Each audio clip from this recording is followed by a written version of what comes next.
been a long time since we've heard about See's Candy and NetJets. Could you please give us an update on See's performance and when you project it will run out of places to open stores in the United States? Well, with See's, it hasn't been a question of opening stores. We found out that we have this wonderful brand that doesn't travel. The mystique, the actual product, the feelings people have about some things, as we said before. I mean, sometimes it's limited to given markets. Dr. Pepper sells at a huge rate in Dallas, Fort Worth, and maybe 10 times the percentage per capita maybe that it has in Detroit or Boston. And you say, well, how can that be?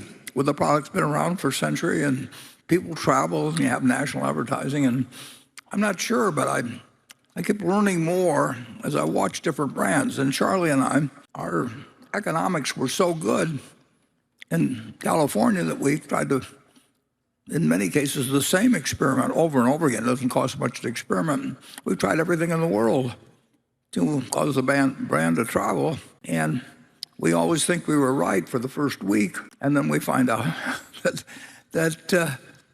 the magic, we can beat any other candy store pretty much, but there aren't any candy stores anymore to speak of as the world has changed. So See's is 101 years now.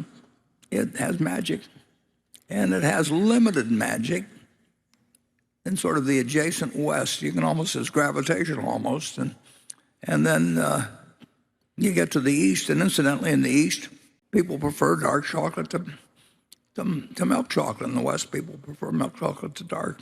The East, you can sell miniatures in dark. The West, I mean, there's all kinds of crazy things in the world that consumers do, but you want to keep observing it because you do learn a little. And with Charlie and I, the temptation to keep trying things because the economics were so good if we succeeded. So we tried various things. And of course, every manager wants to try it that comes along because they've learned, that it should work, but it doesn't work. But that's what makes it very interesting.